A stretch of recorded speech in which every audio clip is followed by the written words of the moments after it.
Hey, what is up, everybody? This is Cam Fats, aka Cam Jennings, coming at you on behalf of EpicConversions.com and the Insiders Club.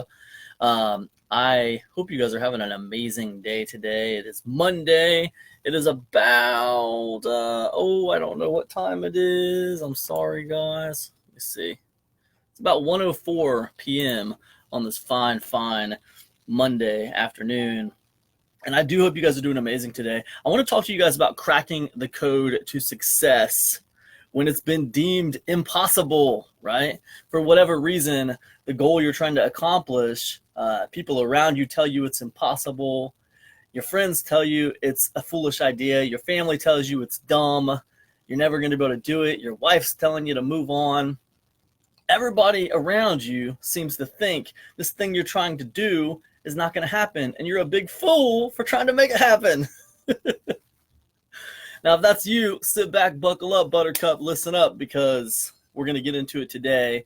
I want to talk to you about cracking that code for success, and to do it, I want to tell you a story.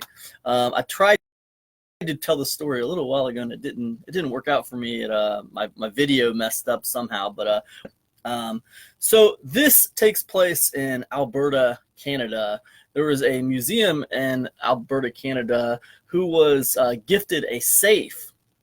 This is big, old safe, right? And the problem with this safe was nobody could open it. Like, the owner couldn't remember how to open this safe. He didn't remember the combination whatsoever. Couldn't remember what was in it. I think it was one of those situations where the safe was gifted to him and it wasn't open when he got it. And he never could figure out how to open it. So he gifted it to the museum. It was very old, so it was worthy of being in a museum. And but he couldn't open it. And they got locksmiths to come out and take a look at it. And the locksmiths couldn't figure out how to open the safe either. They couldn't figure it out. They tried. They had several locksmiths come out to open this safe, and they couldn't figure out how to get it open. No dice. Right.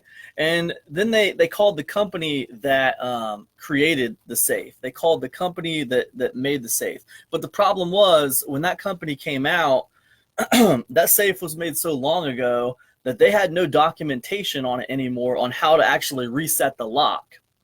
Now, the thing was, the locksmiths that they had come out, the locksmiths said, to be honest with you, even if you crack the code on this safe, even if you guess the combination, it's been so long since it's been opened and it's so old, there's a very good chance that the gears probably won't fall into place anyway, and you still won't be able to open it, even if you had the right combination.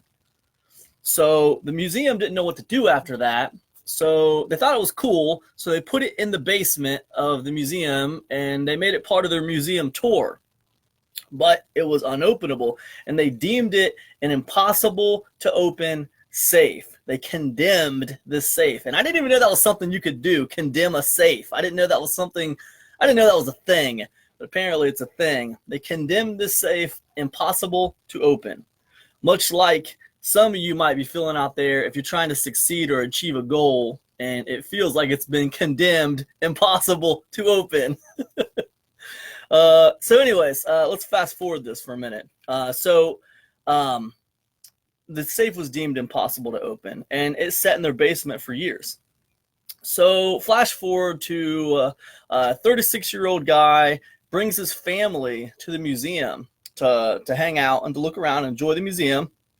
They were on the museum tour, and they get to the safe, and the tour guide tells the story of this safe, the mystery of the safe, and how it's impossible to open, and how they mused about there being diamonds and gold and all kinds of cash and weird stuff in the safe, but nobody knows because nobody could open the thing. And he was talking about it. So as kind of a joke, he started clowning. The father of the family started kind of clowning it, and he got down on his hands and knees trying to make his kids laugh. And he spun it to 20, then he spun it to 40, then he spun it to 60 and tried to pretend, like he saw in the movies, like he was opening the safe. Now, to everyone's surprise, what happened was he hit 60 on that combination, and that safe cracked wide open, and it just came wide open. Everybody's eyes went wide, and the dad stood up and said, "You know what? I'm playing the lottery tonight." And it was crazy though, right? He opened the safe. Now that was funny, and some of you might be thinking, well, what was in it? And the truth is, what was in it was really weird, because all that was in it was a few pieces of like yellowed paper. There was a receipt. There was a waiter's order book, and on that order book was an order from Mushroom Burger, and also there was a receipt from a hotel employee, and it was a really weird combination of stuff that was in there. It didn't really make sense that this stuff was in the safe, but that's what was in it. Kind of a mystery in itself. But to get to swing this back around to what we were talking about today. This guy randomly walks in, and they ask him, "How did you come up with those numbers?" And he said, "Man, I just pulled them out of thin air." And he just pulled them out of thin air. 20, 40, 60. Boom, safe open. Just like that. And they're like, "That's crazy."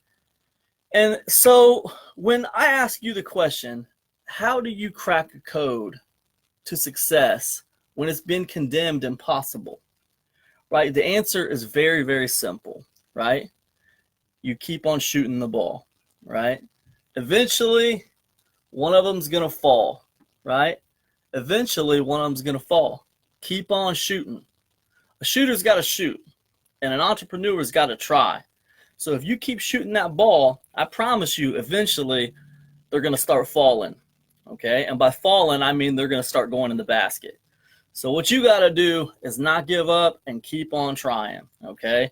Don't listen to the naysayers. Don't listen to the people who don't respect your vision or who don't appreciate what you're trying to do. You need to stay fast, stay steadfast to your vision, move forward, and keep shooting, because eventually they're going to start falling.